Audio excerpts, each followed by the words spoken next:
Hello everyone, this is Marika and welcome back to another session with me. So in our previous session, we started with fifth unit, that is Principles of Education and Teaching and Learning Process, right? Under that, we've seen what is education and what are the different aims of education. We've also discussed the philosophies of education, under which we've completed first philosophy, that is naturalism. Today, we are going to see the second educational philosophy, that is idealism. What is idealism? What are the principles of idealism? And what are the educational implications of idealism? In this class, we are going to see in detail. Idealism is one of the oldest known philosophy of education. The origin of idealism is back during ancient India. Now, in idealism, the study of man and his mind is given priority. Who is the father of idealism? It is Plato. Plato is the father of idealism. Now, what does idealism believe in? Idealism believes that man is a combination of spiritual and material aspect. Okay, so in idealism, it is believed that a human being is a combination of spiritual and material aspect. Okay, there are two different aspects involved in human being, that is spiritual and material, out of which spiritual is the most valued. Okay, they believe that out of these two elements, that is a combination of human being, that makes a human being, the spiritual value is more important and real, is the more important aspect and the real aspect. Okay, so in idealism, there is a study towards man and his mind, and it believes that, idealism believes that there are two things that makes a man, that constitutes in a man, that is spiritual and material aspect. But out of this two also, spiritual aspect is real and important aspect. Idealism believes that individual experiences are to be valued the most rather than the material aspect. And man lives in the world of ideas rather than world of facts. Now, in idealism educational system, right, they believe that according to idealism, it is said that the purpose of the education is to develop the mind of an individual. So idealists, they like to educate children for mainly two reasons. First, they believe that education is a spiritual necessity. Okay, they educate children only for two main reasons. The first reason is they believe that education is a spiritual necessity, and second belief is that education is a societal necessity. Now, this was the introduction to idealism, right? So let us discuss what are the different principles of idealism. The first principle is spiritual and mind constitute reality. So as I said, in idealism, it is believed that man is a combination of spiritual and realistic aspect. So the first principle states that the essence of any human being is his spiritual constitute. Okay, it believes that the essence of any human being or any individual is the spiritual nature of the man. And the spiritual aspect is more real and important aspect. So that is the first principle. The second principle says that man is a supreme creation. Idealism believes that any human being is a spiritual constitute. It is a spiritual being. And being the spiritual being is what distinguishes the human being from any other creation of God. Okay, and they believe that the reality is found in the mind of men. The second principle says that man is a supreme creation, which means human beings are the supreme creation. They are the spiritual beings. This characteristics of human being is what makes them different from all other living creatures in the world. The third principle is faith in spiritual values. Idealism believes that values are unchanging and absolute. Okay, they give great preference to the values, and they also believe that the primary aim of an individual, the primary aim of any human being is to achieve the spiritual value. And the last one is real knowledge is perceived in mind. So as I said, they believe and they focus on the mind of individual, right? So they believe that God is a creation. Okay, God have created every human being, and God is the source of all the knowledge, and the real knowledge is perceived in the mind. So there are various names that are associated with idealism. Few important names are Plato, as he's the father of idealism, Guru Nanak Dev Ji, Mahatma Gandhi, Rabindranath Tagore, Ross, and last is Sri Aurobindo. These are the names that are very important in idealism, and those who supported idealism and idealistic education system. So as I said, in idealism, study of man and his mind is done, right? Spiritual value of human being is given more importance too, right?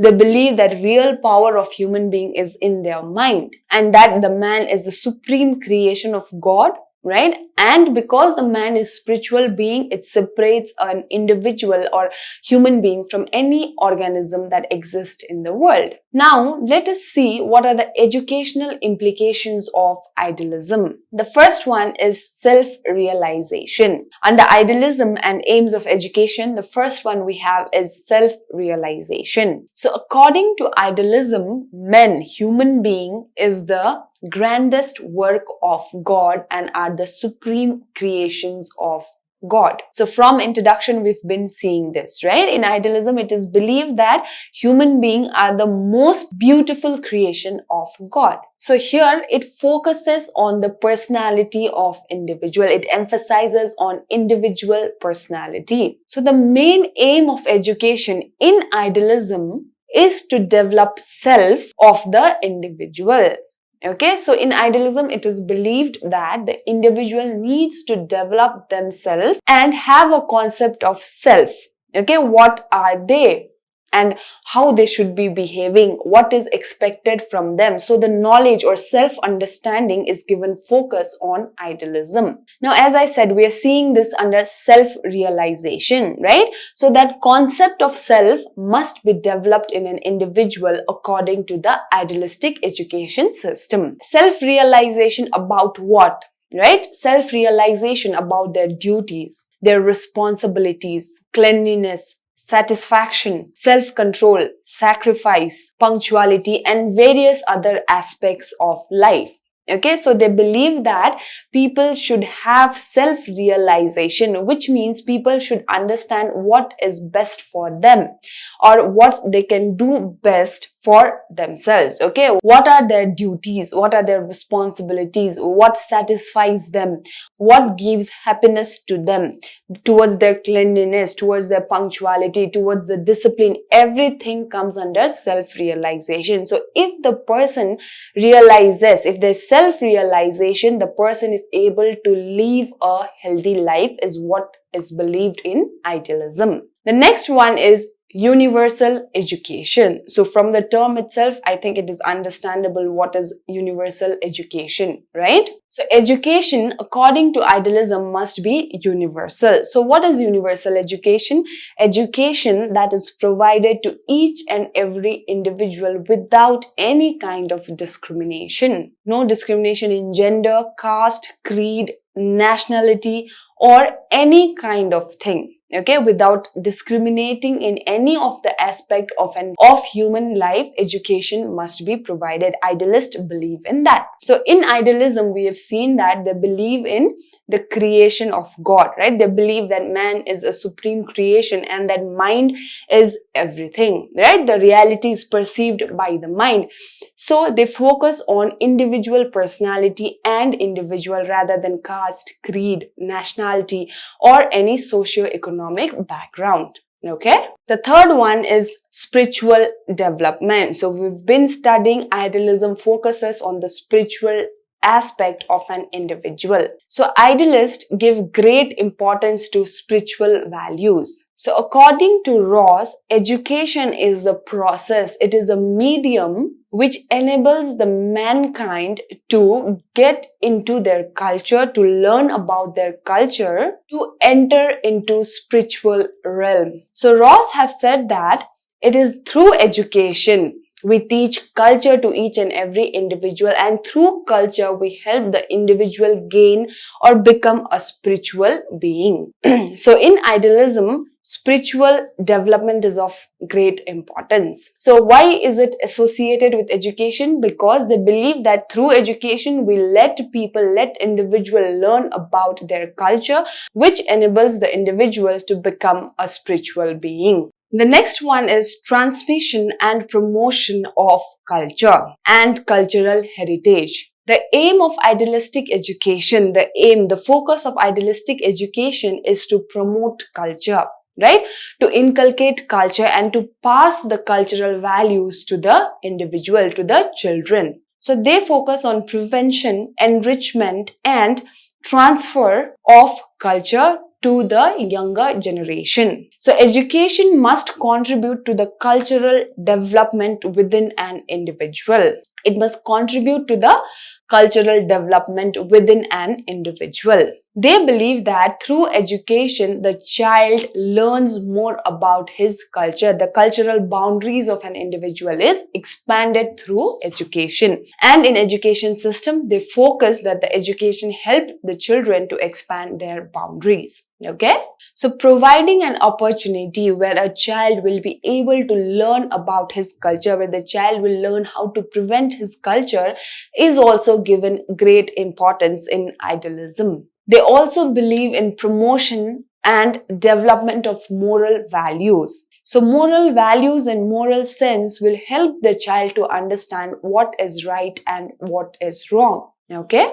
Next, we have cultivation of moral values. When we discussed the last point only, we've seen how important in idealism moral values and moral senses are. So in idealism, it is believed that man is a moral being. So they believe in the promotion and development of moral sense and moral values within the children, within an individual. Next, we have preparation for holy life. So in idealism, it is believed that the education of idealism is preparing the human being, preparing an individual for holy life. So as we've discussed, the main objective of idealism is to promote self-realization. Here, it is also believed that self-realization within an individual about the purity, about the holiness, being faithful and pure is also inculcated. Next, we have development of intelligence and rationality. So idealism believes that it focuses on overall development of an individual, the intellectual development of an individual. So in idealism, we've already seen it focuses on the mind of an individual, right? So it focuses on total development of the mind of the individual. And in idealism, it is also believed that human beings become rational. They're able to think rationally only when education is provided, only when the mind of an individual is trained. So they also believe that only a well-developed and trained mind can understand the rights and understand the world around them. So they believe that it is education that helps in total development of the individual, from thinking critically to thinking rationally. Everything is developed by education. So that was under idealism and education. Next, we have idealism and curriculum. So again, here also under education, curriculum comes, right? So idealism always focuses on the overall development of the child, the all-round development of the child, okay? So in idealism, to achieve the all-round development of the child, the intellectual capacity or capability of the child must be increased, right? And for that, there are various subjects that are inculcated in idealism's curriculum. So to develop a child morally, physically, and intellectually, subjects like language and arts are taught to the students. Now, as I said, idealism focuses on the spiritual being. It mainly focuses on the spiritual value of an individual. And so the curriculum of idealism is based on the spiritual nature of a man, okay, of a human being, okay. So in idealism, the curriculum is arranged in a hierarchy. Okay, there's a hierarchy on which discipline is seen to have the topmost position. Now, according to Plato, who's the father of idealism, he says that education is for the person to attain the highest good. Okay, which means we educate people so that they can make the best out of themselves. They can provide the best to themselves. So Plato says that education must be provided in such a way which enables the child to attain the highest good. According to Plato, the spiritual values are mainly three. That is goodness, beauty, and truth. And he believes that each of these values are inculcated. Each of these values are taught in different subjects. So as I said, there are different subjects that are inculcated in the curriculum. Few subjects that are in the curriculum of idealism are mathematics, history, etc. So all the subjects are there in idealism, and these subjects are said to teach the students about the three main aspects, that is truth, goodness, and beauty. Now, there is another idealist called Ross. Right? Ross focuses and talks about two major activities in idealism. The first one is physical activity and the second one is spiritual activity, or you can say physical aspect and spiritual aspect. So under physical aspect or physical activities includes the subjects that are related to health and hygiene of an individual. So maintaining this health and hygiene will foster the physical skills of an individual that will lead them to good health and fitness. Now, because the individual is in good health and is fit because of the physical skills that are taught to him, the individual is also ready to become a spiritual being. So, Ross talks about two major activities, that is physical and spiritual aspect. So under physical aspects, he focuses on health and hygiene of an individual. So this health and hygiene of an individual helps them to enable their physical skills, which will lead them to a good and healthy life. This good and healthy life of an individual helps the individual to become spiritually aware, or it makes the persuasion of spiritual aspect easier. Next, we have spiritual activities. So under spiritual activity, anything that is related to the intelligence, to the moral development of an individual, ethics, religion, culture, everything is included under spiritual aspect. Next, we have idealism and method of teaching. So according to idealism, classroom is a temple of spiritual learning, right? So classroom is considered to be a temple where an individual learns about spiritual being, about the spiritual values. It is considered to be a place where human mind meet one another, where there's meeting of human mind, and it is a place for self-education. So there are different methods that are advocated by idealism, right? Different methods of learning. Those are learning through reading, learning through lecturing, learning through discussion, learning through imitation, and learning through questioning. So these are the different types of learning in idealism. Okay, they believe that these are the different ways through which an individual can learn about anything that he wants to gain or acquire knowledge on. And next one, we have idealism and teacher. So in idealism, a teacher is given a specific role. They are assigned a specific role. In idealism, the teacher is the spiritual guide of the child. It is believed that the teacher is the spiritual guide of the child. The teacher serves as the living model for all the students. So the teacher is considered to be the role model for all the students. Idealism refers teachers as the priest of man's spiritual heritage. And they believe that a teacher is a co-worker with God, right? Both God and teachers are working together towards the perfection of men or towards the perfection of individual. So in idealistic education system, a teacher is a philosopher, a teacher is a friend, and a teacher is the role model and a guide for all the students. So the teacher here is the source of inspiration for all the children. The famous saying in idealism is, the teacher is the student can catch fire from the teacher who himself is a flame. So they believe that the teachers are the flame from which the students catches fire, which means the teachers are those who inspire the students, are the role model for the students. So here the teachers must be ideal, not just intellectually, but in idealism they must be spiritually ideal.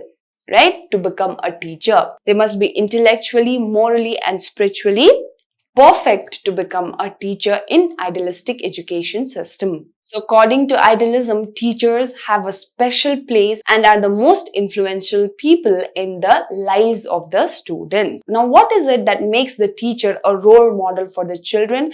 It is the effective methods of teaching that the teacher uses, the attitude of the teacher. His sense of dedication towards his work encourages the student to pursue him or her as the inspiration or as the role model. And last, we have idealism and discipline. So as I said, in idealism, discipline is given the topmost priority. Now, in idealism, it is believed that self-realization is the main aim, right, of education. So to attain that self-realization in idealism, they believe that strict discipline must be imposed to achieve that self-realization. Now, who is the one who imposes discipline? It is the teachers, right? The teachers are the ones who imposes the discipline to train the mind of the students, as they believe that only disciplined mind can achieve the highest good in life. So in idealism, they focus on self-discipline mainly. What is self-discipline? The discipline that arises spontaneously and not something that is imposed. They focus and they try to develop self-discipline within an individual. Idealists believe that human behavior must have internal control rather than external control, which means human beings must be able to control their behavior, their ways and their emotions internally, right? Instead of imposing discipline from outside. And hence in idealism, disciplining the mind is taught from a very young age. And how is this discipline achieved in an individual internally? It is achieved through self-control. Okay? So these are the different educational implications of idealism. Discipline is given the topmost priority, and they believe that for an individual to become disciplined, it must come internally from the spirit of an individual, from within of an individual, rather than imposing discipline. And they focus on achieving self-realization, right? So to achieve that self-realization, if the discipline is not shown internally, or if there's no self-control, the discipline is however imposed by the teachers on the students. So this brings us to the end of idealism. I hope it was helpful. I'll see you all in the next session where we will discuss about pragmatism and realism. Thank you and have a great day.